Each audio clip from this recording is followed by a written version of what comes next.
All right, Bannock County Commissioners are back in session this afternoon.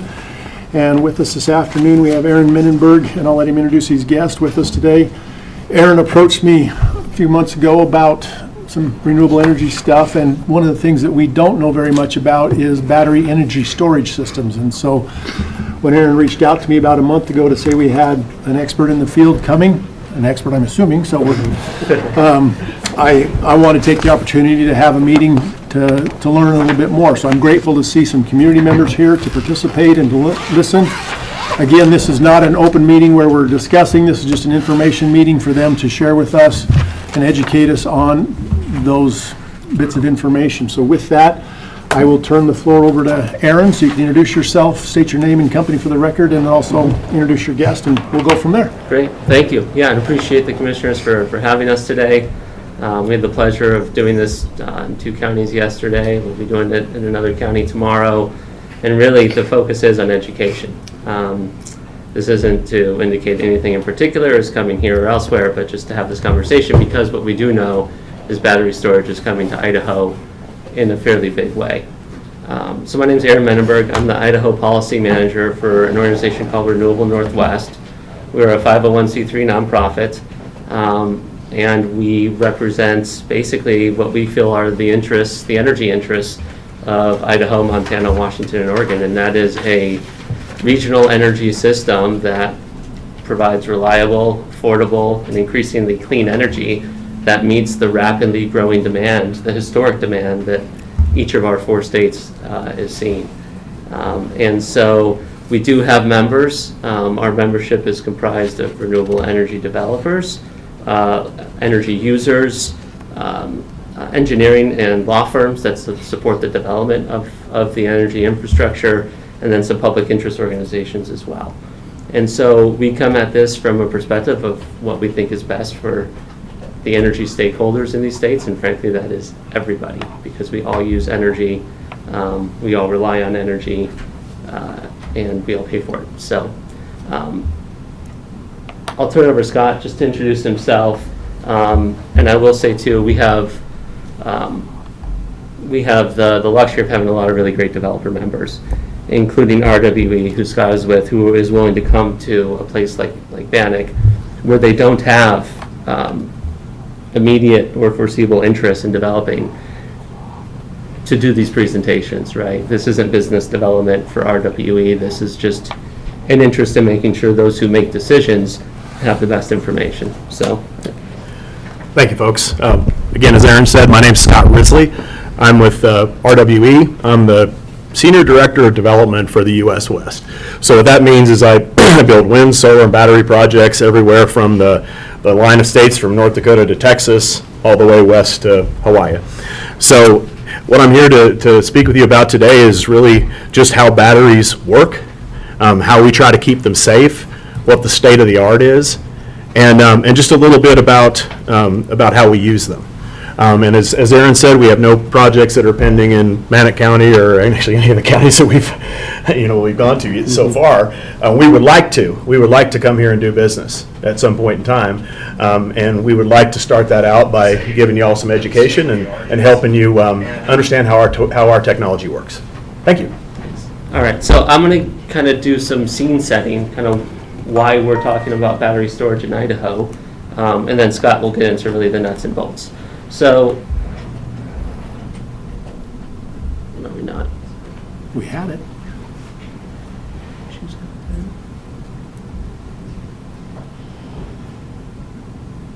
We had it. There we go. Okay. So real quickly, sort of best in Idaho's energy needs. So real quickly, I'm going to go through a thought experiment. I'm going to talk about the incredible demand that we're seeing in Idaho, as well as the economic impact that demand is sort of attached to. I'm going to talk about how counties fit into all of this, right? Why we're at a county right now, and then one slide on the unique benefits of BESS, and then I said I'll turn it over to the real expert. So, the thought experiment. You're the president of Boise State University, and it's 2023.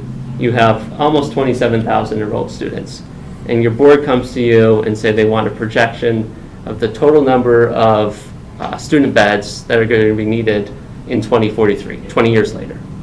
You do some projections and you estimate that the student body growth rate is going to be 1.9% annually. And you calculate that out, and what that means is 20 years from now, you're going to have just under 39,000 enrolled students, right? That's a cumulative growth rate in students and beds of 46%. And by the way, these aren't just beds. This is everything that comes with the bed, right? It's the roof, it's the foundation, it's the bathrooms, it's the laundry facilities, it's all of that. Okay, so that's 2023. Let's go forward 2 years into the present. It's 2025. Your board wants you to redo the plan. So you go through your projections. You realize now that annual student body growth is going to jump up to 2.3%. And what that means is 20 years down the road, you're now at over 45,000 students. And you've gone to a cumulative increase in beds and students, and again, all the infrastructure around the beds, of 58%. So just to do one comparison on a slide, you go from 46% increase to 58% increase. That's a major, major increase in just 2 years. You're already behind and you barely got started. So what does this have to do with electricity? That BSU hypothetical is Idaho Power's reality. These are real numbers, and, put into a real comparison. And that 20-year plan is, in the electricity industry, something called a Integrated Resource Plan, or IRP. The Idaho Public Utilities Commission requires that all of the utilities that they regulate have to do this every 2 years. It's a massive undertaking. And I give Idaho Power a lot of credit. I would consider them among some of the best. And I'm using Idaho Power here because Bannock County is part of its service territory.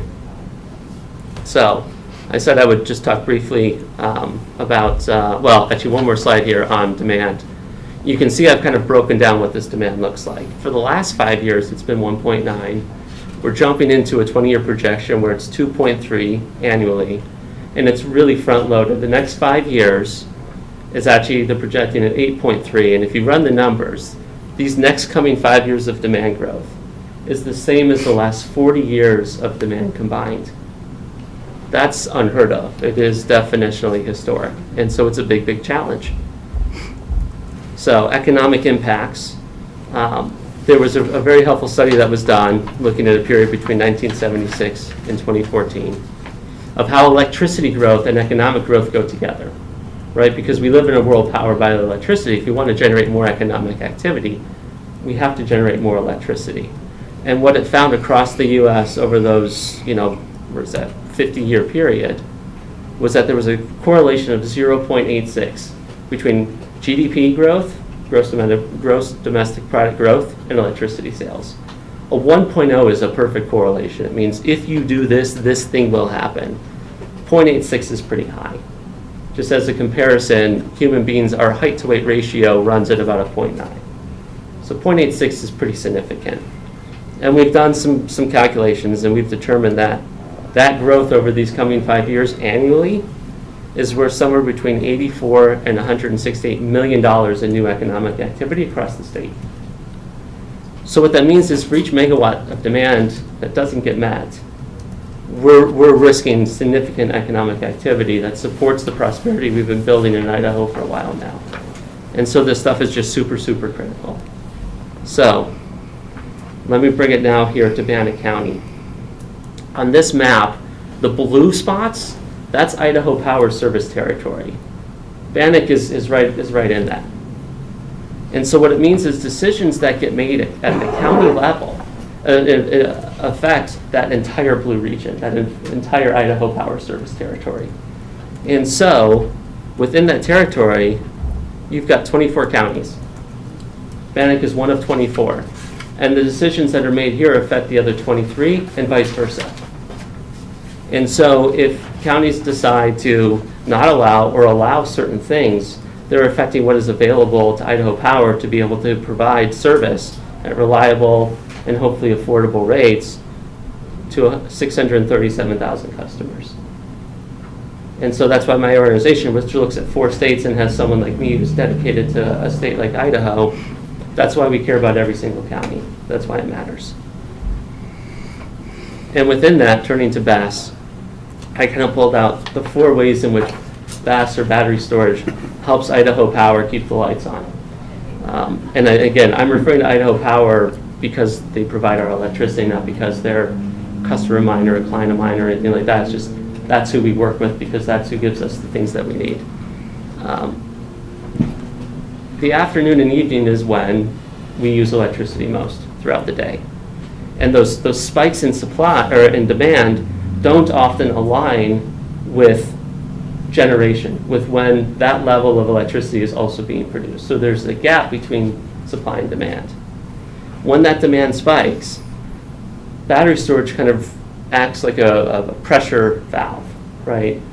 In the morning, Idaho Power fills its batteries with inexpensive electricity, usually from solar, and then releases it to the grid when we hit peak demand, so that number one, they can meet demand, and number two, they can supply that peak demand with the lowest cost generation. This helps Idaho Power also too, to the extent possible, avoid some market purchases, meaning going outside of the generation that they have access to and buying from other generators. Sometimes that's less expensive, sometimes it's more, but on balance, battery storage gives them usually a better option. And so what this does is it helps them maximize the least cost resources. And that matters because all of their costs get passed along directly to all of us, the ratepayers. Whatever it costs them, it costs us. And so we want to make sure that they have available to them the lowest cost options so that us ratepayers can keep our rates lower than they otherwise would be. So with that, well, I guess any questions, and then I'll turn it over to Scott. I don't have any. Commissioner? Not yet. Okay. All right, we'll do a computer switch here. CJ.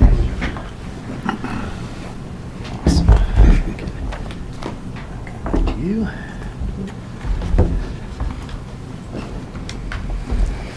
All right, and knock wood, that will just appear.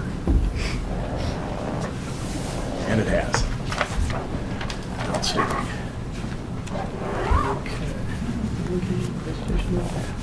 All right, we use this. Anyway, again, my name's Scott Risley. I'm the Senior Director of Development for the U.S. West, and I'll tell you just a little bit about RWE, but I'm not going to belabor this point. We're overall the third largest renewable developer in the United States. We're number 2, 3, and 4, depending on which category you're looking at, but you put it all together and it boils down to third. We have about 11 gigawatts of operating projects throughout the United States. And 1.1 gigawatt of those projects that are operating are battery storage projects of the kind that we're going to talk about today. And RWE has 2,000 employees in the U.S., and our U.S. headquarters is in Austin, Texas, which is my home base. This shows you some of the projects. Those are the 11 gigawatts that are operational. Not a lot to see here because the images are so small, but basically we're spread out all over the country. And just to turn back to something that Aaron mentioned a moment ago, this is that difference between the electrical peak and generation that Aaron was speaking of a moment ago. And it's really that colored green area there that is most affected, and that's where battery storage's peak shaving tool really comes into focus. And that's, if you'll hear the term peak shaving, that's what we're talking about. So, what are these things? What are we talking about here? What is a battery energy storage system? Well, really simply, it's a giant battery, but it's not like the battery that's in your telephone or the battery that's in your electric screwdriver. Those are lithium-ion batteries. Those are the ones you hear about exploding in airplanes and such like that. These are lithium iron phosphate batteries. And the difference is, in lithium-ion, you use manganese. Let me stop you for a minute. Yes, sir. You're not speaking to them, you're speaking to us as I'm sorry, as sir. a board. So- I didn't mean to. No, I want to hear what you're saying, and I want you to talk to the board. Understood, sir. Thank you. In any event, the magnesium and the cobalt that used to go into the iron batteries are what have much lower flash points than iron does. Iron's flash point is in excess of 500 degrees Fahrenheit. So by replacing those two other constituents with iron, the batteries can absorb a much higher temperature than they once were able to. And if y'all are familiar with the fire that happened down at Moss Landing in California recently, those were lithium-ion first-generation batteries. And so they were able to burn at a much lower temperature. And also that particular application was housed inside of a building. We don't put our battery systems in buildings. We we leave them out, and they rely on their own protective shielding. So let's get down to the anatomy of one of these things. And as you can see, there are numbers 1 across that whole screen there. The numbers 1 indicate that those are what we call battery modules. So each one of those items that has a number 1 on it, there are 3 rectangular shapes in there, and there are 3 rectangular shapes in the square above and below. Those are the actual battery modules themselves. And the battery modules are what's made of the chemicals that I just described to you. And the reason that they're housed in the manner that they are is that each one of those modules can be removed and replaced by a technician using arm strength. So he doesn't have to come in with specialized equipment or anything. If there's one of the cells that's gone bad, we can pop it in, swap it out very easily. Also, the battery has on the front there at number 2 what's called the touch safe interface. That piece of technology tells you what's going on with the battery, what's its state of charge, whether there's power flowing in or out of the battery, and what its current temperature and all of the other health statistics for the operation of the battery are shown there on that touchless display. And the interesting thing about that is that's not the only place that a fireman or emergency responder would need to go to learn about this battery. We have a duplicate that's built at a separate location that's at the entryway to the facility. So if something's going on over there's flame or something, or the firemen don't want to go there yet, they can check on the status of the battery at this panel that is removed from where an incident may be happening. The other thing is that same panel is monitored 24 hours a day, 7 days a week from our regional operations center in Austin. It's also monitored 24/7 by Tesla Corporation, because what you see here depicted is a system called the Tesla Power Block. And this is a very standard, state-of-the-art, probably the best-in-class design that's operating out there. I'll show you another design here in a moment that's made by another good manufacturer. But we tend to prefer this technology because of the safety features. Another thing about this is no one ever walks inside this. All of the maintenance is conducted from the outside, so there's no reasonable way that a human being could become trapped inside and involved in some kind of fire or exposure incident. And then the last safety feature I'll touch on right now is at the very, very top. You'll see where number 4 indicates. That is a pressure roof. So if for some reason the temperature gets too high, or there's an accumulation of hydrogen gas, which is the most likely gas that could accumulate, that roof will pop open with mechanical actuators and allow that material to vent. So those are some of the real basic features that are built in. And now let's take a look really quickly at some technical stuff. The Tesla batteries and the LG batteries that I'll be speaking of today all meet every one of these design criteria. And these are UL codes, IEC codes, IEEE codes, and one of the most important is NFPA 855, that's referred to in the last sentence there. NFP 855 is really the Bible for energy storage systems, and Tesla components all comply with that, as well as all of these other standards. If this commission were considering writing an ordinance, one of the things you might want to do is require anybody who brings a battery into your jurisdiction to assure you or provide proof that they meet all of these standards. That's one objective criteria that you might consider using. So we use as I mentioned, a couple of different kinds of batteries. The Tesla Mega Pack, I think I said something different earlier, it's actually called the Mega Pack. And then there's a company called LG, same company that makes televisions and such like that, and they make a battery product called the JF, and we'll use JF2s or JF4s. And JF2 is a 2-hour storage, JF4, 4-hour storage. And these are the types of storage systems, technology, manufacturers that are used by most of the investor-owned utilities in the United States right now. And we at RWE selected them because we're trying to sell power to electric companies. They want to know our technology is reliable, so they're the ones that helped us select these particular vendors. So taking a closer look at the Tesla Mega Pack, there are a couple things here. I've talked about the battery management system. That's that touchpad, and then it feeds back to the Regional Operations Center. But there's also a separate system that connects to the battery management system, and that's the thermal management system. and that manages the temperature within the system. So the batteries can themselves, as you know from holding a cell phone, can get pretty warm, especially when they're charging. So we have two different cooling systems in the Tesla. The first is an ethylene glycol liquid cooling, which circulates between and among those modules that I told you about. So there's a liquid cooling. It's in a sealed container, and the container itself is designed to hold 125% of the fluid that is contained in the ethylene glycol cooling system. So if the ethylene glycol cooling system springs a leak, there's more than enough space within the battery pack to contain all the spill. The second cooling system is just your regular HVAC system, and that keeps the rest of the module cool and helps the liquid thermal system not have to do so much work. The HVAC system kind of takes care of any external heating that would come into the system. It gets pretty hot in the summertime. The HVAC system plus the liquid cooling system keeps the battery at an operational temperature. These systems can all be remotely shut off at any time. No one has to be on site. We can shut them off from Austin. Tesla can shut them off from wherever they are.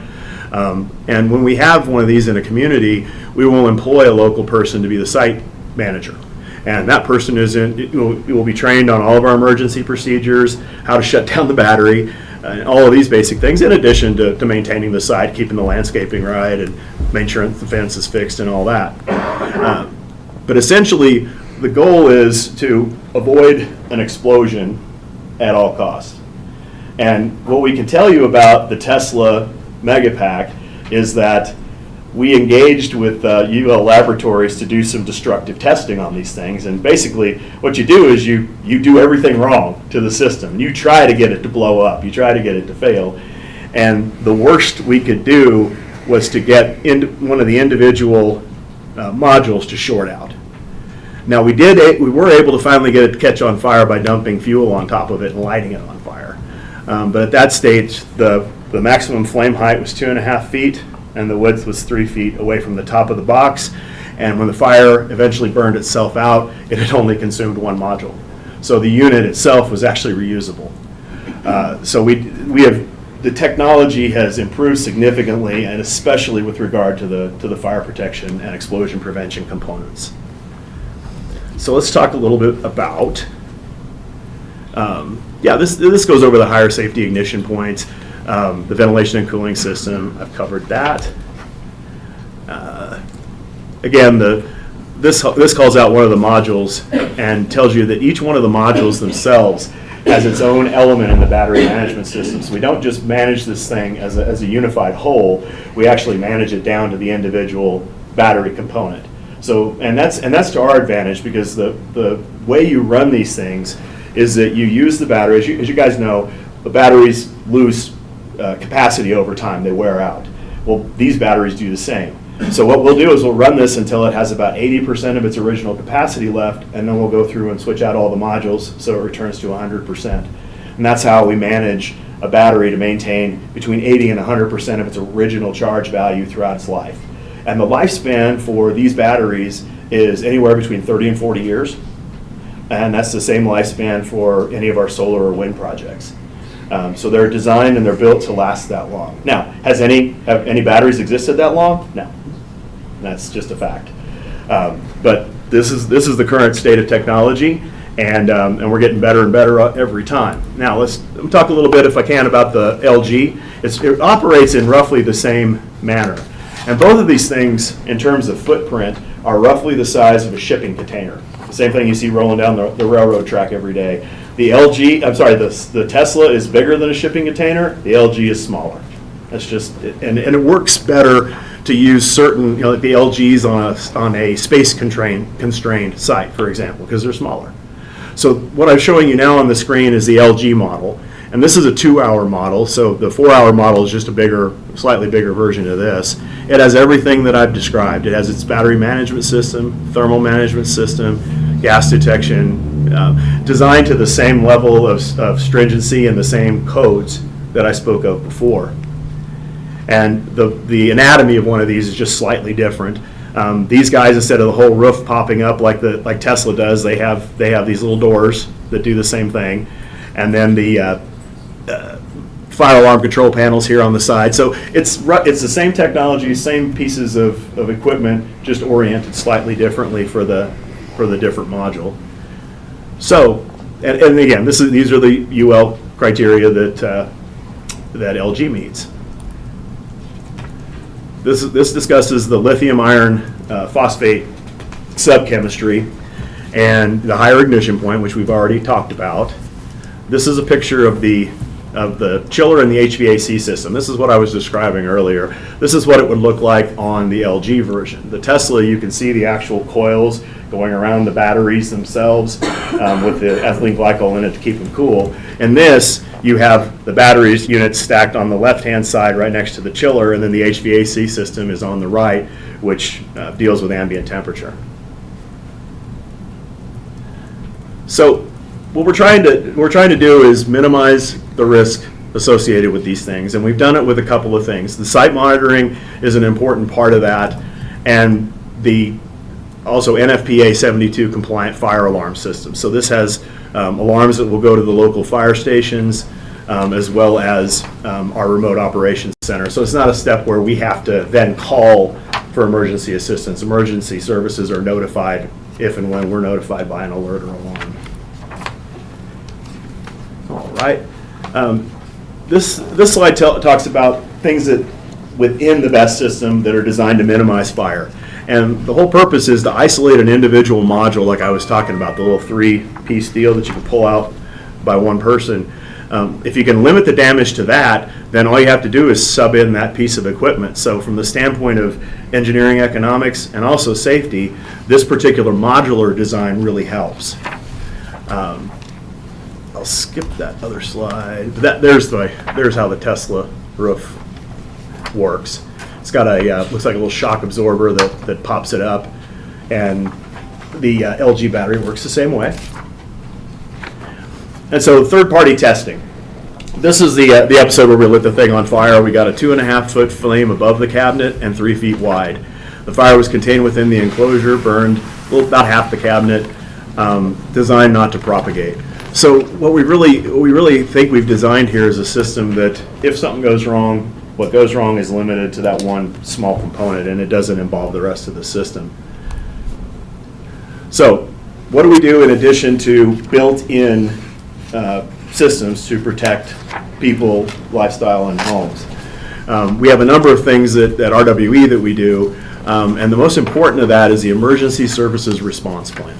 That's something that we're very serious with, and that's another thing I would suggest to the Commission if you wanted to include in an ordinance that you require anybody that comes in with a project like this to do an Emergency Services Response Plan.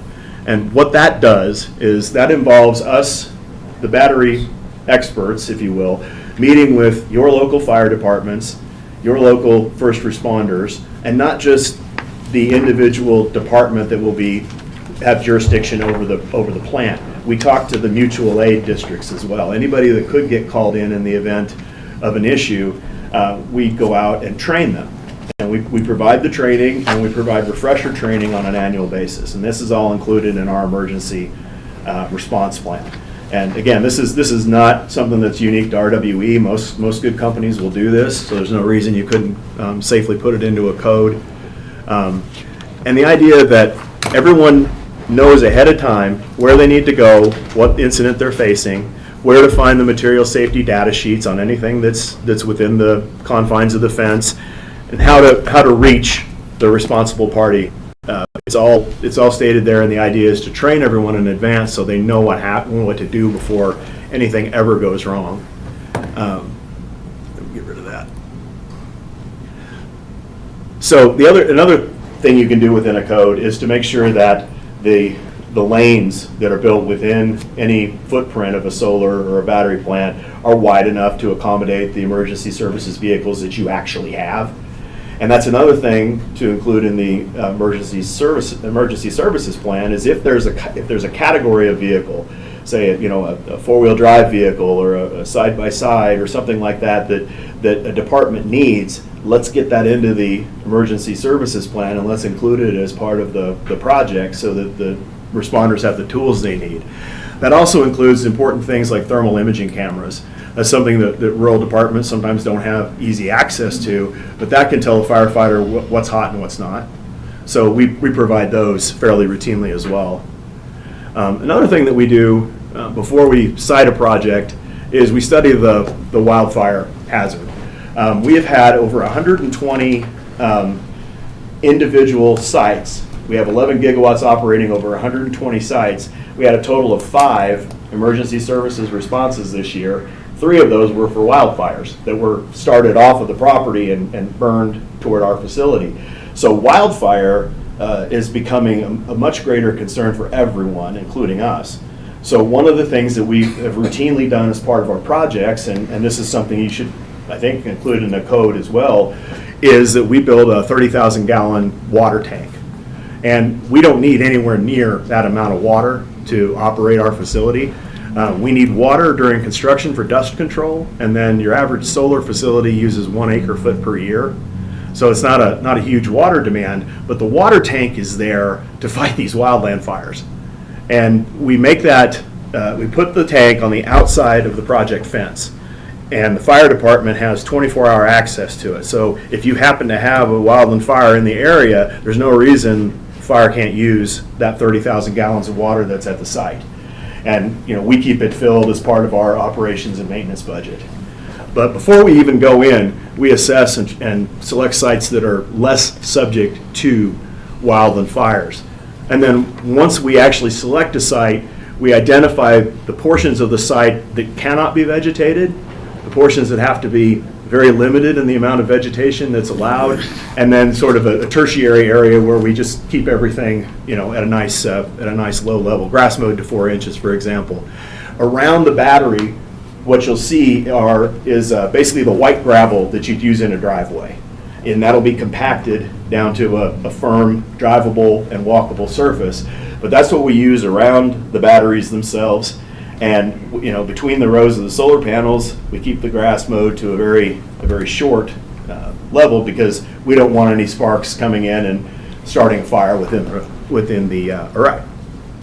So, and to be honest, this does have a lot to do with insurance risk. We don't do this because we're altruists.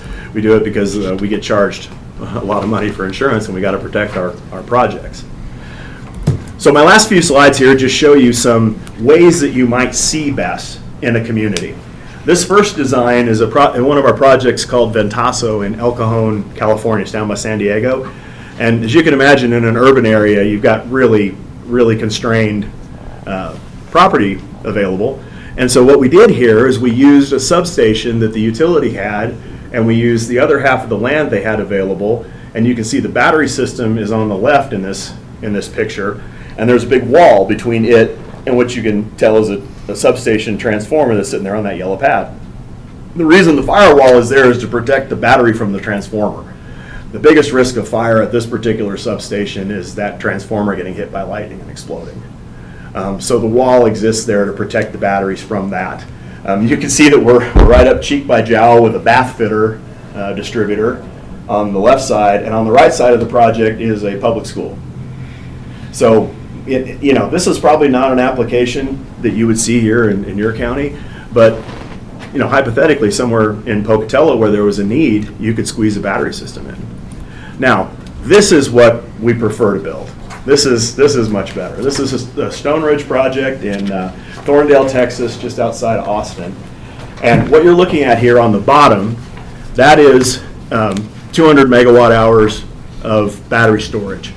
And what we've done with that particular site, you can see it's on the gravel bed that I mentioned a moment ago, but we have doubled the spacing between each of those components, each of the battery banks. And we do that for ease of maintenance, and frankly because it's Texas and we had the space. So that's a 20-acre site. That's 20 acres that you see there that's covered in the white gravel with batteries. And then immediately to the north of that, you'll see that there's a bare patch of grass, and then there's another new substation, like right up here, this guy. That's the switch yard that's built along with the battery system. And right here in this little gap, there's a 500 kV power line.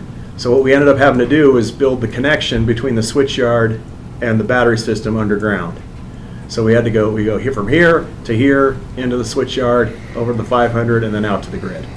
That's what you end up doing with electricity. But we prefer to build them this way because there's plenty of space. And this part up here at the top, that's the laydown yard that we use while we're building a project. That gets re-vegged and sometimes included in the project. But that gives you an idea of the different ways that projects can look. And this is the solution, Cartwheel, where we ended up having to use the LG batteries because we were space constrained. We had a really long, narrow piece of land that we could use. And so what you see there going north from the substation is we just built a string of batteries. So we can configure batteries into unusual locations. For example, the triangles at the end of center pivots. You know, conceivably, if we had a large enough piece of ground, we could drop some batteries in each one of those and let the farmer continue using the irrigation, and we could use the batteries. This is also useful for retired landfills, old mines, any place. If it's a funky shaped parcel, we can probably still use it for battery. So that's kind of what this picture is here to illustrate. And then these are some more battery type installations that you'd see in a residential environment. This is a middle school near where my battery engineer lives, and we've done all of these. This is a community center, and you can see this is just a small unit that takes care of the local grid, and it's just guarded by a fence. And then I'll show you this one as the last piece. This is at the University of Massachusetts, and what we also did with this is we built covers for all of their outdoor parking and put solar panels on top of the covers, and then that's the battery system. And using those two combined, we were able to create a microgrid so that if for some reason the local power company has an outage, UMass Amherst will stay online for at least the period of the battery storage, which in that case is 4 hours. So that gives you a little bit of what we do, why we do it, what the technology looks like that will probably be brought to your community, and some of the ways in which cutting edge technology, or the cutting edge of technology, has tried to make these things safer. And I'd love to answer any questions that you might have, and I really thank you for taking the time to listen to us. Great, thank you. Commissioner, you've been taking notes. I got a couple questions for you, not necessarily in any order. The ones you're talking about, what is the age of the last generation of technology? How long has it been out? I'd say, And yeah, good. 2 years, 4 years, 5 years? About 3 now, is Okay. my recollection, So for the this fourth is generation of This is the batteries. latest generation, this- which which you're being shown. has all these safety features with the new chemistry in Yes, sir. them. Okay, so have you got good history? You know, someday when you get a chance, I'd love to see, okay, with the newer technology, not the 10-year-old stuff or Mhm. whatever it is, I'd love to see the statistics on your damage control or Great. whatever it would be on that one there. So, We can also provide you the information from the destructive testing. You know, Yes. and including the video, if you want Okay. to see the dang thing burn Yeah. up. It's kind of entertaining, but we can send all that to you. I'll get it to Andrew, and he'll send it to, I'm sorry, Aaron, he'll send it to Okay. the board. the one thing also is, I know you talked about funding for emergency training, which could involve really everyone from North Pocatello Fire District clear on down, because these things could actually be anywhere in Bannock County, from Yep. what I understand. The funding for this emergency training, do you have to help upgrade these fire suppression type of people? So evidently, this kind of training is going to cost some money. Yeah, And that's we pay that. funding that you can actually even help them with equipment needs Yes. or whatever. What additional equipment needs would they need? In some cases, I'll just give you some specifics that I've heard on this trip alone. One of them was a four-wheel drive vehicle that's jacked up. Pardon me, I don't know the proper fire protection terms for them, but you've seen them. They use them for the wildland fires. They can go through whatever landscape. They've got a water tank on the back of them. That's one of the specific requests. Another was for UTVs, smaller, buggy-like vehicles that could be used for accessing inside of smaller places. That could carry just a fireman and another fireman. That was another request. The thermal imaging cameras have been a request. and then training. What we've done in the past is you create basically a community benefit agreement. That's how they're described in some jurisdictions, and it's essentially a commitment by the developer to pay for physical or capital improvements, and then also the training. And we have, we do this all over the country, so we have trainers on staff. So it does cost money, but at least we're equipped to do it. So vehicles, training, we have had one agency request that we help them with a fund for a salary for an additional paramedic. We've done that before. So essentially, if we try to meet with the fire staff and really evaluate what their needs are, and if there's something we can do, we want to do it. And this is a good forum in which it can be done, because we just include it in the capital cost of the project, and it's just handled. Okay, thank you.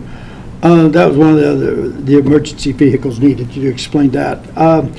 The water tank for wildfires, where does that water come from?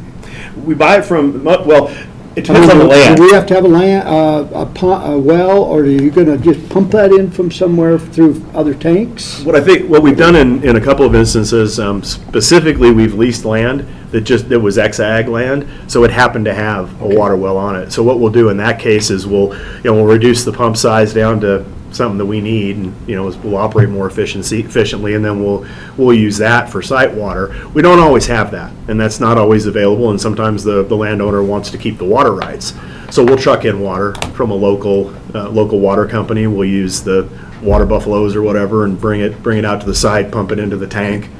And that's also, the tank level is monitored by the remote operations center, so when it gets down, we know to call the water guy and get it filled up again. Okay.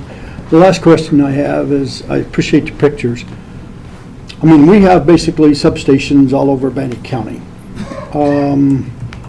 I guess that would be the other thing, is we would look at individuals, and that's what with our planning and zoning, we would need to put that in a code that would need either square footage, we would need some information on setback from other people or whatever. Yeah. I'd love to see what you could have that would help us if we did go that direction, because we're talking, from what you're saying, that substation could be anywhere in Bannock County. Yeah, and Within to your, reason. and more to your point is, we're going to be looking for those places where Idaho Power already has a substation, because the best place for these, as you saw in a couple of those pictures, is right next to a utility substation. Okay. So your finger's right on the button. So your extra power that we generate from auxiliary would help, instead of us purchasing it from off the grid, we could take that power, actually recharge those from any place, right? Yeah, Including any point on the from- grid. So it's not necessarily coming straight off of solar panels, they could be Necessarily. coming off of, or those substations into the grid to charge those batteries, to then put back into the system, instead of us having to purchase and raise the costs of electricity up. That's right. And Am you I can, okay with that Yeah. assumption? That is correct. I just want to tell you, you can charge them from any energy source. It doesn't have to Okay. be solar or wind. It can be natural gas. It can be whatever. Okay. Electrons are electrons in that sense. Right. And I want to make sure that Yeah. point was given, because this is much bigger than any one particular source, in my Exactly. opinion. And to help us to put that into the zoning requirements, the conditions, and I like the list of conditions that we need, what specifications we would need to meet the latest generation Absolutely. for all of those. So, thank you. Absolutely, yeah, we'll provide that to Aaron, and he'll send it over to you guys along with the information about the battery testing. And we also, I can share other experiences and the other setbacks that we commonly incur in other jurisdictions that are perfectly workable, and Aaron has a great deal of that information on tap already. But yeah, we'll definitely get that to you and show you what we look at across the country and what we think is the best practice. Okay, thank you. Commissioner? Well, I'll just say my confidence level, and you didn't go up any when you started mentioning Tesla. I've seen a lot of videos and stuff with fires, and I don't know, I'm a little skeptical, just put it that way. I understand. I think the difference in the battery technology is a big help from the lithium-ion cars that you see going up on the side of the freeway and taking down people's houses when they catch on fire in the garage. This is a a new technology that doesn't operate in the same way. It operates at it's safer at a much higher temperature. So I think that addresses some of your concerns. And Okay, and you talked about gas releases. yes, sir. And how often does that happen, and what does it do to the atmosphere? It's very rare that any gas gets released. It's difficult for the components in the battery to generate any kind of a gas unless there's some combustion source. And that destructive testing that I was telling you about when we lit the thing on fire, we tested the smoke plume out 100 feet away from the source of the fire, and there was not a measurable level of volatile organic compounds, heavy metals, or any other constituent that is monitored by a state or a federal environmental group. Doesn't mean there's nothing in it. It just means that we're at 100 feet away from the fire. You're down below regulatory limits. And then you talked about shutdown, and if there was a fire. Locally, you was talking about some individual around there. Does the fire department have that ability to Yes, sir. shut that down? Yes, sir. And then you talked about running all these tests. Well, a lot of people have rifles in Idaho, Yes, sir. and sometimes some of these things become targets. Sir, they do. What's how Personal effective experience? are they? Okay. Personal experience, I can tell you that for the solar panels, we replace those, and they're sent to, right now, they're sent to a recycling center until the recycling center's full, and then they go to a landfill out of state. Landfills in Arizona, the one we use. That's for the broken panels. If someone were to shoot into the battery unit, the worst thing that would happen is that you might hit the energy management system for that one particular battery module, and that battery module would then be out of commission. That would automatically notify the 24/7 operating center in Austin. They would shut down either whatever's appropriate, most likely the whole unit at that point, because we don't know how big the damage is. So we would just shut it down. And like I said, these things are relatively easy to swap out, so we could have the battery back up to full power within a day or so. When you're talking about swapping out, that brings up my final question is, end of life, but where's all this stuff going? This stuff ends up getting recycled like other batteries do. There are components within the batteries. And so for example, when we pull the module out after it's used 80% of its life, there are two different markets for that. First of all, there's a second use battery market where some manufacturers will take the actual battery in its current state, in its 80% state, and apply it to a different use. So there's a third party market that makes that technology carry on in a new life. Most likely, though, it goes to a recycler. The recycler will remove all of the valuable metal from it and dispose of the rest. And that's a pretty active battery recycling business. And I can't tell you that we've retired any of these battery systems, though. So I don't have, demonstration of what I'm saying. What I do have is that, these things exist and this is what we would plan to do. But to be candid with you, none of these things have reached end of life, and unless they're the first generation ones at Moss Landing that have no life. Okay, historically, the method of these, if they catch on fire, is to let them burn. Yes, Is that still the that is still issue? the case. That is still the case. So how do they contain the gas that Commissioner Moser was asking about then? 2 steps. First of all, the amount of gas that can be produced by combustion is limited. And that's that 100-foot plume, zero measurable. So we think if it catches on fire, it's not going to produce a material environmental contaminant. Secondly, in terms of liquid contamination, the liquid that's in it is the ethylene glycol. The body of the unit is designed to contain 120% of the volume that's used in the system. So there shouldn't be an instance in which there's a liquid contamination outside, because the unit itself can hold all of it and more. Now, the way if one of these things were to catch on fire, the structures and the fire suppression system is designed to limit it to just that module. So ideally, nothing more than one module would burn, and that was all we were able to get burn in the destructive testing, was a single module. And in that fire, to deal with it, you just allow it to burn itself out, and the physical structure of the battery container prevents that fire from propagating to other battery units. So the only thing that a fire department might do is they would spray water on adjoining modules, not directly on the fire itself, but just to provide a supplemental cooling. There is a possibility that, let's say hypothetically, there's an incident and there's a man down, and there's someone down next to or close to the battery. In that case, firefighters may have to suppress the flames to permit their extraction. But once that emergency, that extenuating circumstance is gone, you go back to just letting it burn. Okay. So what's the failure rate of this fourth generation versus the earlier generations? It's much better. I don't have specific numbers to share with you, but I can get those. And the fourth generation, you said been out, what, 3 years? Yeah. 4 years? Yeah. How, Tristan? One more. You said let it burn. So what's the time? How long does it usually take? 4 hours. That's To our burn out? Yeah. That's what we tell the fire departments, that they should plan to be on scene for 4 hours just to make sure that everything's cold out. And so you say they have a 30 to 40 year lifespan, and so decommissioning, you don't have any experience, or what's the industry experience for decommissioning? Is it, do they restore sites back to previous, or? Yeah, no, in terms of land restoration, that's something we have experience with. And the plan is that we restore to the previous condition. And sometimes that will include, and this is another thing that's wise to cover in an ordinance, is what you want to see in terms of a decommissioned site.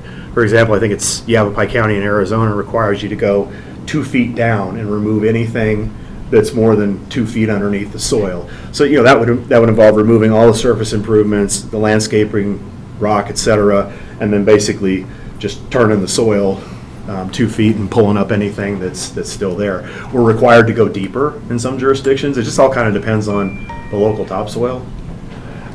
We have had a couple of instances where we were told to go 2 feet down and we hit bedrock at 12 inches. So, we couldn't do that, but the county's code made allocation for that. Okay. And then, revegetation with native grasses is the next step. And most of our sites are leased also, so they would, at that point in time, we turn it back to the landowner for, whatever use they may have for it. Okay. Anything else? No, good. Jason, you got anything while you're up here? I'm curious if you do some sort of a hybrid model with solar, and how big of a solar field do you need to make it worth it, even if it's just a supplementary power source, if you're stealing off the grid during non-peak hours, cheap power, and then a supplementary solar for that? Yeah, it can be designed at any size. There are what they call community solar and battery storage systems that are 1 megawatt of solar, so 6 acres. And then a battery site, it will be similar to like the one you saw at UMass Amherst. So you could end up with a relatively small site with both solar and battery. And when you do that, or you could do wind also, that's an alternative. There's a community in California called Pescadero, and it's basically in a cul-de-sac. The main power line runs down the highway. Pescadero is inland, and they have a terrible time with outages because they got one string. So there's a microgrid that's being built there, and that solar will be enough, plus the battery, to support the Pescadero area for a minimum of 4 hours. So that's, you can do that for residential, you can do that for a remote community, like a subdivision that's way out in the middle of nowhere. So and you can scale them up almost unlimited. I mean, we build them at 500 megawatts, and Avista, your utility up northern Idaho, has been asking me about 50 and 100-hour storage batteries. So that's kind of where the market's going, but we can be real flexible. I have one more question. Go ahead. And this may be a question for the power company. What is the return on investment to put something on here versus buying off the grid? At some point, there's got to be an accounting of the amount of dollars that's spent in storage versus actually becoming a consumer and purchasing all that. There again, that number's not good. your convenience is out of whack, your, emergency or whatever, but has anybody done a study on the return on investment of what this was actually going to cost you guys or whatever it is versus Idaho buying power from Arizona? Right. And I'd love to see something like that, because at some point we're mortgaging the future in a way. Maybe it's cheaper in the long run to buy that fuel, but it doesn't answer the emergency, doesn't answer the being self-contained or whatever. But Yeah, well, you've just opened, how much time do we have today? Because we got a lot we can talk about Couple with more that. minutes. A couple more minutes. So, all right, I'll try and condense this down. So, Idaho Power imports, is a net importer, has been for a little while now. And that's a calculation they make. So the Idaho Public Utility Commission, the PUC, gives them basically their license to operate. And that's based on things like reliability and affordability, right? And I mentioned earlier with my hypothetical, that 20-year plan that they have to produce every 2 years. Those are interesting to look at. If you haven't, I suggest you do, because they kind of map out what they think they need to provide, and then they run through different scenarios of how they're going to provide it. And they end up with what they call their preferred portfolio. And it's a combination of owned generation, leased generation, and imports. And it's extremely complicated. They have a team of 5, 6 people, 7 people. All they do is that 20-year plan. And they're incredibly smart people. They have the kind of background you'd want for it. And they're running all the simulations and calculations to determine what they think the most reliable, least cost option is for those next 20 years. And so that really is, studying that and talking to those people is how you're going to get the best answer. But I will say what I think for us, the most important kind of grounding concept in this is, as I said earlier, we pay for the system, right? Like the community benefits agreements, which he talked about providing resources to the fire department, that's got to happen. But we're all paying for that, right? Like it goes into their cost, which goes into Idaho Power's cost, which goes into the rates. Like even that stuff we're actually paying for, and we should be, right? Like that's just responsible governance, but we're paying for that too. So when we think about how the PUC regulates the utilities and what the utilities do to put together what they think the regulators are going to want, it's all around that reliability and affordability. Well, and the key's reliability. Mm-hmm. We can't invite businesses in, manufacturing, if we don't have the reliability. That's right. That's the risk I have of Mm-hmm. relying on imports. Right. Something could happen in that transmission line. Something Right. could happen, something that we can't control. So having the reliability and stable electricity is going to help us economically. I guess that's where the real question that I have to have. That's right. And one thing on top of that, I know I keep interrupting you, I'm sorry, is Idaho isn't the only one with growing demand, right? So is Washington, so is Oregon, Montana. It's basically the whole world. Incredible growth demand right now. And so when our utilities have to go out and buy it, demand right now is outpacing generation growth, right? And so thankfully, our utilities are doing a pretty good job of keeping the lights on and all of that, but unless we keep building more generation, more transmission, right? We need the transmission to get to the other markets to buy their electricity. Unless we keep building to keep pace with demand, we don't meet the reliability.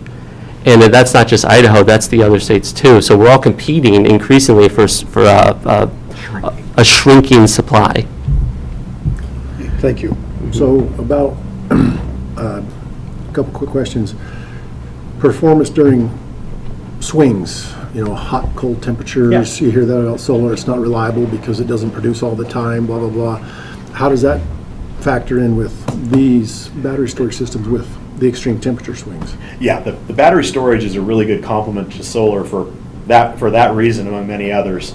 The clouds roll by like today. Wouldn't be a terribly good solar day, but you're going to get some production. And the way the utility contracts work is, we're obligated to deliver X megawatts of power. Idaho Power will pay Y per kilowatt hour, and we are required to deliver that power. If we have to go out and buy it ourselves and give it to Idaho Power, we have to.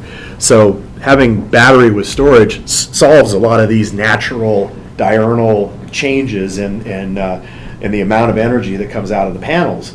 And the other thing we can do is we can slightly overbuild the system. Like if we need, let's say hypothetically we have a 100 megawatt contract with Idaho Power, we could build 125 megawatts of solar with a battery system, and then make hay while the sun shines. All that extra stuff goes into the battery, and then on the curves of the hump, and on bad days, and extreme temperature days, for example, we have that storage that's available to kick in, so we can meet our contractual obligations to Idaho Power and keep power quality up in the grid. But how does the energy swings impact the batteries if it's super cold? Yeah, it operates the same. Its operating range is, if I get the minus part right, I think it's minus 30 to 140 is its standard operating range. And if we get temperatures above 140, we're all in big trouble. But I don't think it gets anywhere near that cold around here. Come on by, you're out of Texas. Perhaps I misspeak. It could get there. Last question, you talk about this thing being operated remotely. What do you do in case of a remote failure? We have two. How do you manage it remotely, and what's your backup for that? Yeah, if the power goes out in Austin, the operations center shifts to Valhalla, New York. And if Valhalla, New York goes out, there's one in Chicago. What if something on site goes down though? Yeah, how do you then communicate and manage the system? The site is talking back to the ROC, the Remote Operations Center, and if there's any deviation in the amount of power that's coming out, because these monitoring systems go out into the solar panels or out to the wind turbines themselves. So if we're getting a deviation in the amount of power we've expected or predicted on a daily basis, or even on an hourly basis, because some of our contracts require us to deliver hour ahead or day ahead power. So we have to have this managed down to the minute in some cases. So what we'll do is we'll see a deviation, and that's when the field tech gets dispatched, and we start looking at it from an electronic standpoint, and then our on-site guy goes out there and we can direct him to, okay, array 13, panel 8, it's got a wonky voltage, what's going on out there, and he can go by and somebody put a 360 hole through it or whatever. So what's the likelihood of the control system on site going down completely and you are lost in space? That's that would have to be a triple failure. It would have to be the ROC would have to go down, the remote panel that I mentioned at the outside would also have to stop working, and the touch panel on the unit would all have to start working at the same time. And at that point, if memory serves, the automatic safety features kick in and the battery islands itself. It automatically shuts off, because if it loses contact, I know if it loses contact with the ROC, it will shut down on its own. And what does shutdown mean? Just shutdown means you return the battery to a neutral state of charge, which means there's no export, there's no import. Okay. And that, if you remember remember science, the batteries have two different components, and then there's the catalyst in the middle. It's the transmission that's the exothermic reaction. So if it's going from a state of charge or to a state of discharge, that's when heat's generated. Right. And then you pull the electricity out of the system and you don't have shock hazard. Okay. Great. I brought up another question. Yes, sir. Yeah. So you keep talking about Idaho Power. You have Rocky Mountain on the south end of the county.